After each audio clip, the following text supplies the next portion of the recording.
I realised then it was a human pelt. It was the skin minus the head. A full skin just hanging from the top of the door frame. Looked past it and saw a torso on the ground without a head and without any genitalia. And I think my first reaction then was to turn around to Scotty and say, "Don't look, Scotty." Of course, that's the worst thing you could say. All the blood, all the pain. All the blood, all the pain.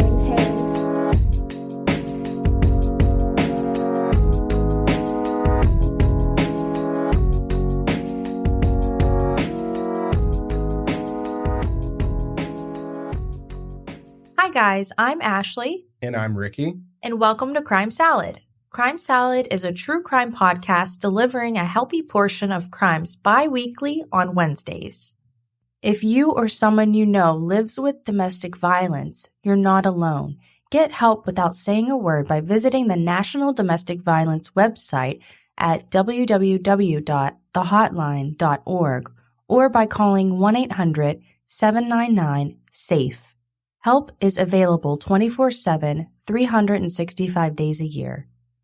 Before we jump into the episode, we would like to warn you, if you're on your lunch, you may want to listen to this at another time. Parts of our podcast may be unsuitable for some listeners.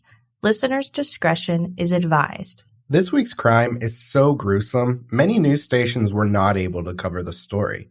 And for this reason, there seems to be a lot of discrepancies with the facts. We've cross-referenced the facts in this episode across as many articles as we could. The morning of February 29th, 2000, in the small town of Aberdeen, Australia, police get a call from a concerned coworker. The police are asked to perform a wellness check on a man named John Price, who did not show up for work. Police pull into John Price's driveway, where his vehicle is still parked. After a few unanswered knocks at the door, police notice blood near the doorway and decide to enter the house. What they walk into is something that will scar them for the rest of their lives. This week's episode, we will cover a gruesome crime committed by Katherine Knight, who had a disturbing obsession with death and a temper like no one has ever seen before. So a little bit about Katherine Knight. Katherine is not someone you'd want to get involved with. But strangely enough, she seems to have some sort of appeal certain men can't resist. To understand this case, we need to look at Katherine and her past. Katherine was born October of 1955 in Aberdeen, Australia. Aberdeen is a small town in New South Wales, Hunter Valley, the type of town where everybody knows each other. And around this time, Aberdeen was very well known for its slaughterhouses. Katherine grew up in a very abusive and dysfunctional family environment. And according to Katherine, she was regularly sexually assaulted by her brothers and often beaten by her parents. Katherine's father was an alcoholic and would violently rape her mother Barbara openly multiple times a day. Her parents had a very abusive relationship, and her mother was often beaten badly after an argument. Violence was a very consistent part of Katherine's childhood, and eventually she grew desensitized to it. At the age of 15, Katherine dropped out of school and, following in her father's footsteps, took on a job at the local slaughterhouse as a general laborer.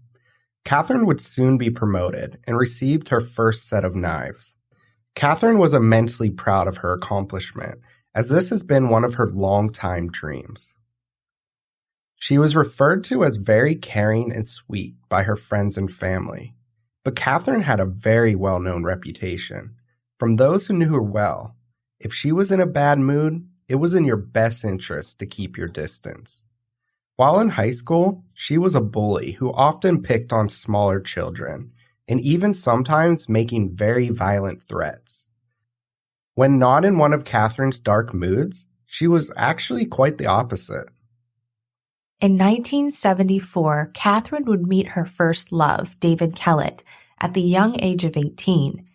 The two met while working together at the slaughterhouse, as they were falling for each other, and quickly turning into the type of couple who did everything together. The two were in love, and they were each other's first. And after just 6 short months of dating, Katherine had asked David to marry her, which he agreed. On their wedding day, the two arrived at the courthouse on a motorcycle, and David was noticeably intoxicated. As soon as they get there, Katherine's mother, Barbara, gave David some alerting advice. So basically, Barbara makes a point to come speak with David on his wedding day, telling him if he ever makes Katherine mad, she'll likely kill him. Just listen to this quote. Let me know what you think. "You better watch out for this one or she'll fucking kill you. Stir her up the wrong way or do the wrong thing and you're fucked. Don't ever think of playing up with her or she'll fucking kill you." So Ricky, if my mom came up to you and said that on our wedding day, what would you think? I don't know. I think I'd just leave. Like, it's pretty off-putting. Yeah, I would be a little scared. Definitely. I don't know, but at the same time, he might have been thinking like, is Barbara a little crazy? Like, And I don't know. He's also extremely intoxicated, so... Yeah, you're right. I don't know. I mean, maybe he just thought she was joking, like saying some weird shit.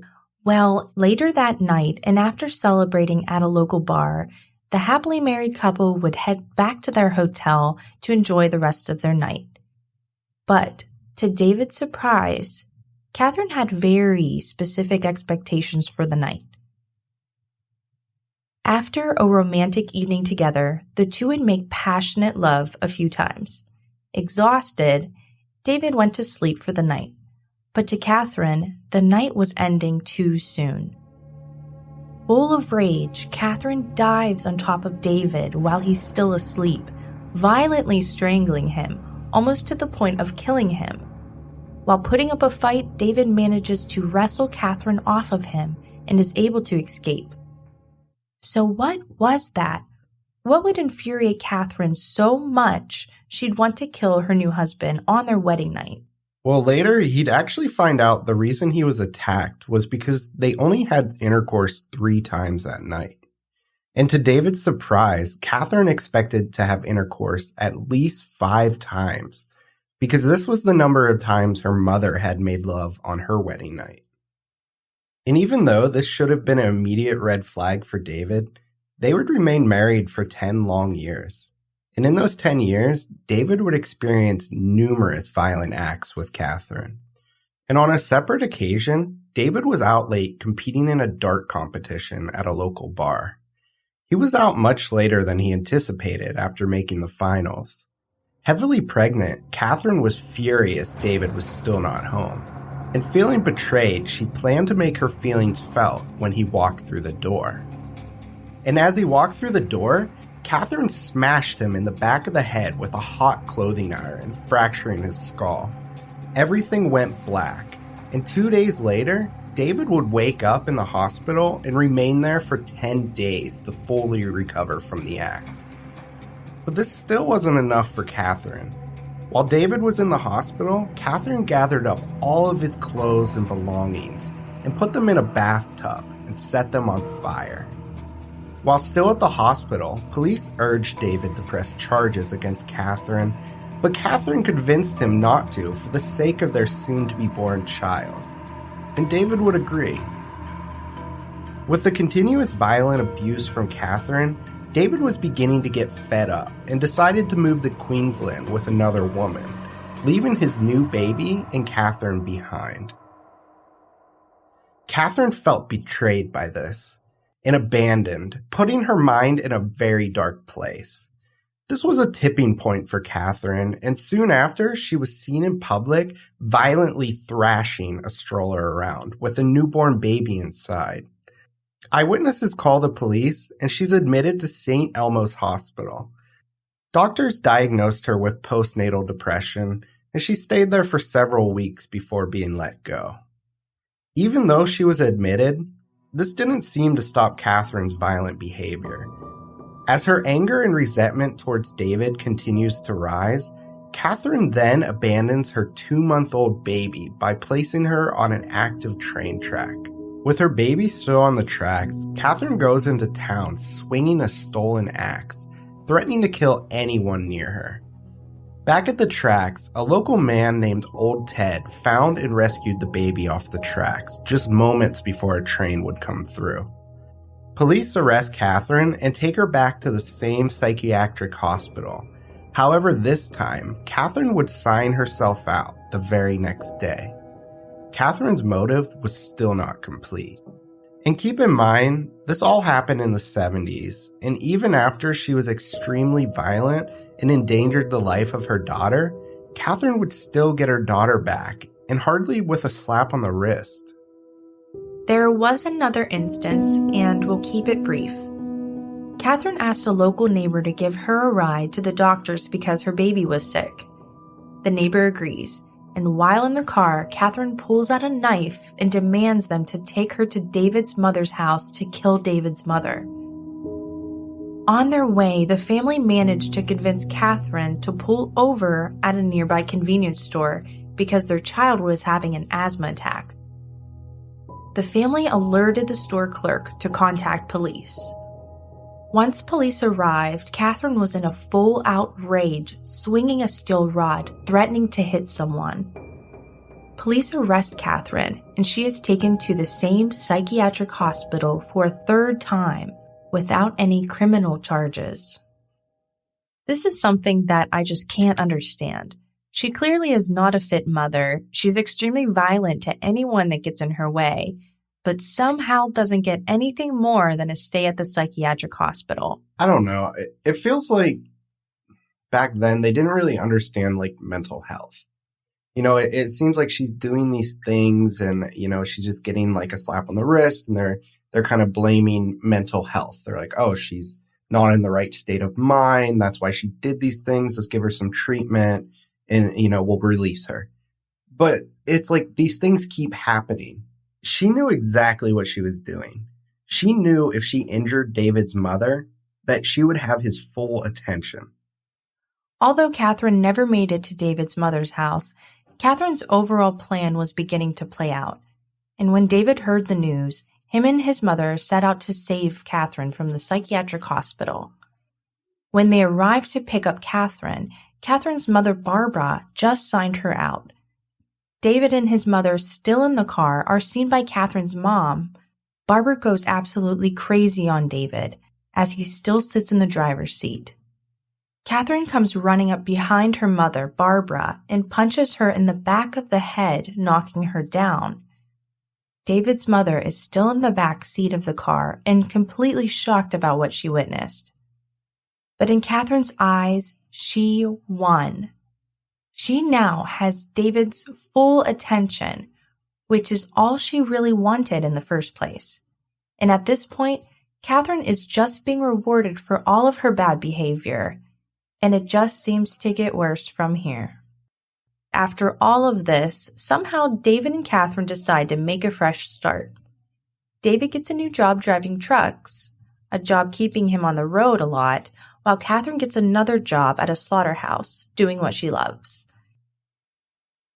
In 1979, Katherine and David decided to move to Queensland with their child. Shortly after, Katherine convinces David to have another baby, with David always being away for his job and Katherine always home alone with their two children. Katherine begins seeing another man, and this time she leaves David on her own terms. Katherine and her kids travel about 9 hours to their hometown in Aberdeen. So, Ricky, how Katherine is so controlling and so violent with David, it's just crazy to think that she could just move on to the next guy. It's almost like she had nothing else to fight for. Yeah, like my initial thought was, you know, Katherine was really passionate about this relationship. You know, she has a family with him. And to me, it just seemed like she was really fighting to keep her family together and, you know, like the love she had for David. You know, but the more we hear about this, it kind of seems like she just wanted control, you know, like she wanted to be the one that decided she was going to leave the relationship. Mm-hmm. So after Katherine leaves David, she's now living alone back in Aberdeen with her 2 daughters. But Katherine wouldn't be alone for long. She quickly met a new guy named David Saunders, and in no time, he moved to Aberdeen, got a good job as a miner, and began living with Katherine and her daughters. Saunders even brought his new puppy named Dingo. Things seemed to be perfect, but this magic would only last a couple of months before he'd see the true dark side of Katherine. Katherine began putting Saunders through the same type of abuse she put her ex-husband David Kellett through. And in an event very similar to her ex-husband's, Saunders returned home late one night, and when he walked through the door, Katherine stabbed him in the stomach with a pair of scissors and smashed him over the head with a frying pan. Saunders was the type of guy who would often be out late at a local pub, and Katherine feared he would leave her for another woman. Trying to use fear to control Saunders, during an argument, Katherine ran outside to where Saunders' puppy Dingo was tied up. She kneeled in close, held a knife to the innocent puppy's throat, and told Saunders if he ever cheated on her, this is what she'd do to him. And without hesitation, Katherine sliced the sharp blade through the puppy's throat. I don't know, Ashley. It seems to me like it takes a really messed up person to kill an innocent puppy just to make a point. I can't believe Katherine would do something like this and just to prove a point. There's so many other things she could have done that could make him think twice, scratching his car, but to slice the puppy's throat, that's just beyond demented. There's definitely something wrong with this girl. And just like David Kellett, after all of this, Saunders still doesn't leave. In 1988, Saunders and Katherine have a baby. But shortly after the birth, Saunders makes a very hard decision. Saunders tells his employer he needs to take a long service leave from the mine, telling them he needs to get out of town. Saunders made his way to the mountains, where he would hide out and had no intention to return. Katherine originally tried to look for Saunders, but no one would admit to knowing where he went. It seemed Katherine didn't have the same type of drive she did with David Kellett to find Saunders. Katherine then meets a man named John Chillingworth, a 43-year-old former slaughterhouse worker, and in 1990, only 11 months after they met, Katherine became pregnant with their son, Eric. After a 3-year relationship together, Katherine leaves Chillingworth after having a long-time affair with a man named John Price. There isn't a lot of information about the relationship, or if it was a violent one, but one thing we do know is when Katherine left, she left all 4 children with Chillingworth when they split. Maybe this was Katherine's way of starting over with a clean slate. Although Chillingworth was upset at the time, he would later be referred to as a very lucky man. John Price is a very hard worker and works at the local mines. He enjoys being a regular at the local bar as a divorced man. He has 3 children, a 2-year-old who remains with his ex-wife, and 2 older children who live with him. According to his friends and family, he seems to be a fairly easygoing guy. Before we go any further, let's take a step back. There seems to be a pattern with all of Katherine's past lovers, and it's not just the fact she seems to have a thing for guys either named David or John. They were all rugged, tough men, and had a lot of traits in common. They were all heavy drinkers who spent a lot of time at the bar. Being they were all heavy drinkers, could this have made them an easy target? Could the fact that they were always intoxicated make them more vulnerable and easier for Katherine to manipulate? Similar to past relationships, Katherine's relationship with John Price moved rather quickly. After dating for 18 months, Katherine urged John to marry her, but John did not want anything to do with this. He told her he was only in it for the sex. This only made matters worse, and to no surprise, the violence in Katherine and John's relationship continued to get worse. But from the outside, things appeared to be pretty normal.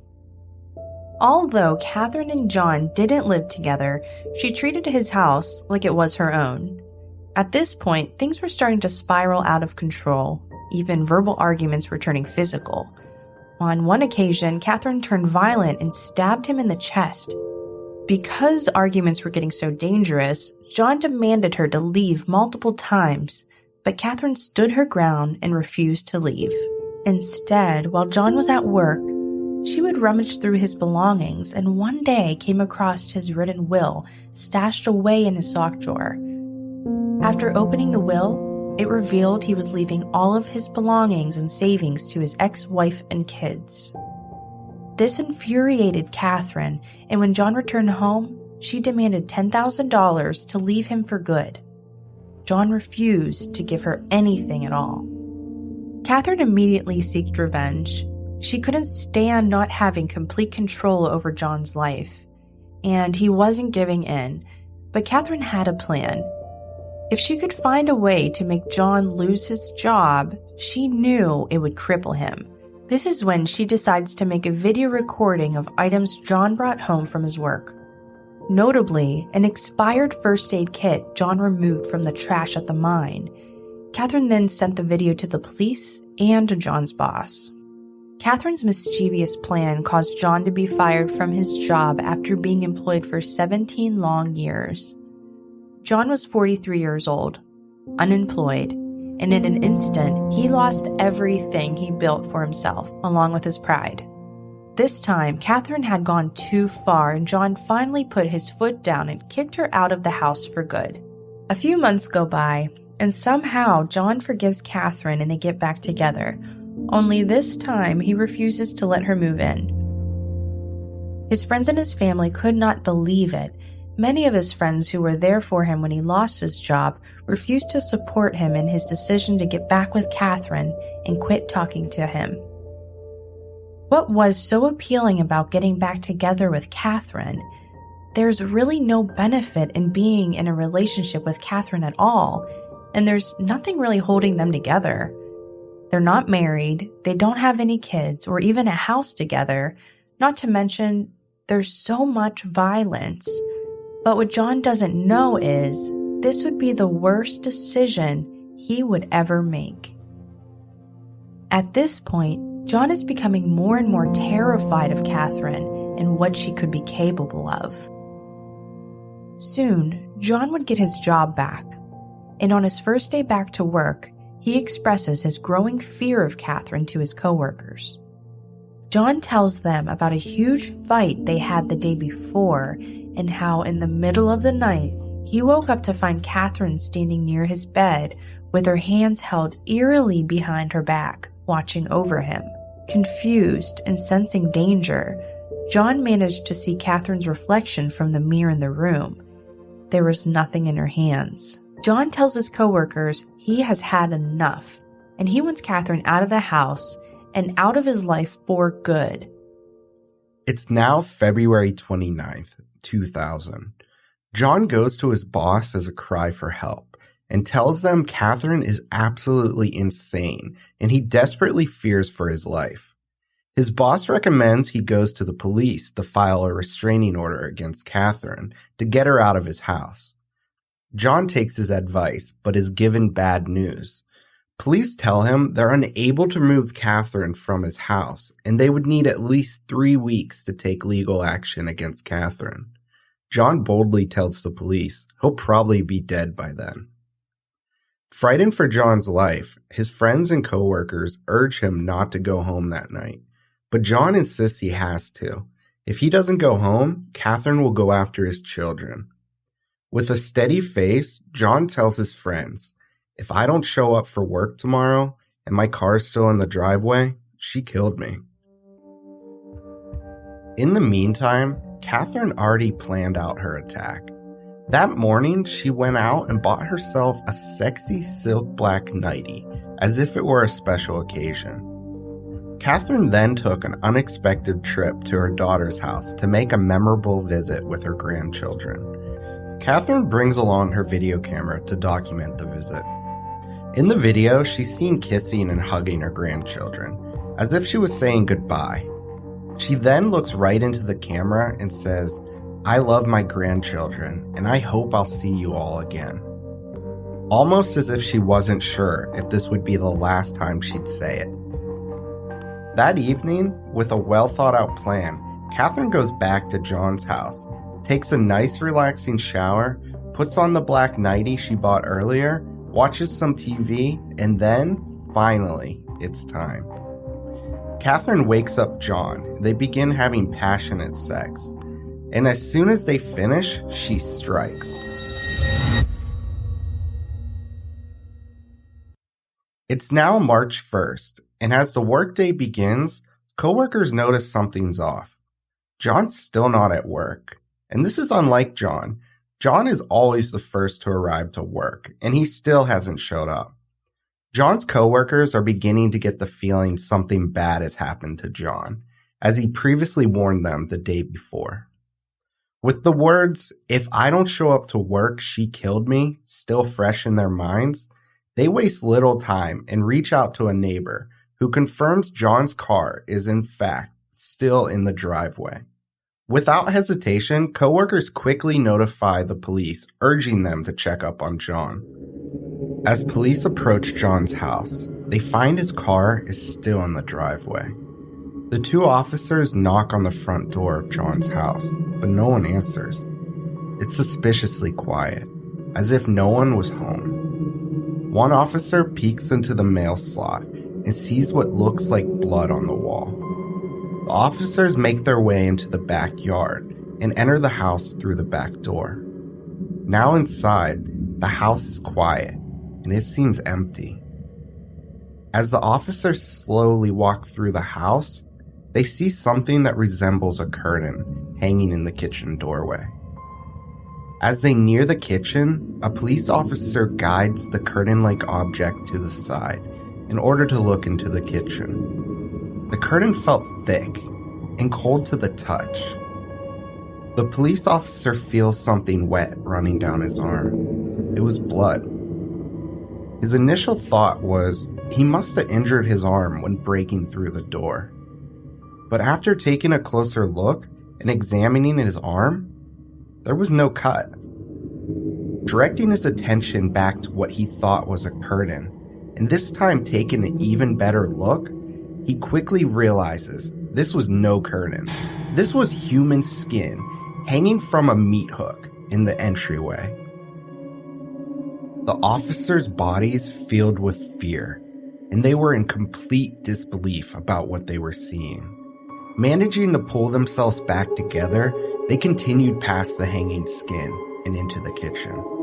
There, laid on the floor, was a heavily mutilated torso of a man with its skin removed and the head and genitals nowhere to be found. Looking around the room, the floor and walls were heavily smeared with blood, and the human remains were scattered carelessly across the kitchen floor. The scene looked similar to a cutting station at a local butcher shop, or something you'd see out of a horror film. Their focus moved to the dinner table, where a home-cooked meal was prepared. The meal was carefully prepared on 3 plates, consisting of a thick-cut steak and a side of carefully placed vegetables, one labeled for each of John's children. Near the table were photos of John's children with a knife angrily stabbed through them and hanging on the wall. And then, as if it were the grand finale, police direct their attention to a large pot on top of the stove. With hesitance and reluctant to what they might find, the officers approach the pot, which still appears to be warm, and remove its cover. Inside, they find John's boiled, severed head submerged in water, accompanied by cabbage and other chopped vegetables. Still in shock and convinced they were now dealing with a monster, police knew they needed to keep searching the house and continued on with their guns drawn. While making their way through the house, they hear someone snoring. Following the sound, they enter a bedroom to find Katherine Knight asleep in her bed. Police try to wake Katherine, but she remains unresponsive. Police then notice a pile of empty sleeping pill packets near her bedside, as if she were trying to commit suicide. Police radio in for backup and request an ambulance before carrying her unconscious body outside and into the front yard. When ambulance arrive, they rush her to a nearby hospital. Investigators find the night of John's murder, John was stabbed in his sleep before stumbling out of bed and attempting to turn the bedroom light on before Katherine chased him viciously through the house, continuing to stab him. John managed to make his way outside and out the front door before Katherine caught and dragged him back into the house. She then continued to pull him down the hallway, where he eventually bled out and died. The autopsy later revealed John was stabbed 37 times in total, with stab wounds covering both the front and back of his body, and left on the floor for several hours. During this time, Katherine is believed to have left the house to withdraw $1,000 from John's bank account before returning home to finish what she started. It is at this time she skinned, decapitated, and butchered John before cooking his remains. With Katherine now as their number one suspect, police contact John's family to break the news. Their family was in complete shock and could not believe what they were hearing. One of John's daughters, who was 14 at the time, was absolutely traumatized by the news of her father's violent murder. At the hospital, Katherine would make a complete recovery, giving detectives a chance to question her for the first time about the evil murder of John Price. When questioned specifically about the events happening the day of John's murder, Katherine claims she has no memory of it at all. She admits to having violent fights with John in the distant past and even stabbing him once in an argument on accident, but never admitting to have any involvement in his recent murder. Detectives would describe their interactions with Katherine as pretty normal and sometimes even pleasant. It was hard to picture this person performing such an evil and gruesome act. Police and everyone involved went through extensive counseling and therapy to deal with the haunting memories of what they saw and encountered. Many even admitted to having nightmares for years, replaying what they saw at John's house over and over in their minds. To many, this awful case stays all too fresh in their memories to this day. Initially, Katherine entered a plea of not guilty for John Price's murder, still making the claim that she had no memory of the incident whatsoever.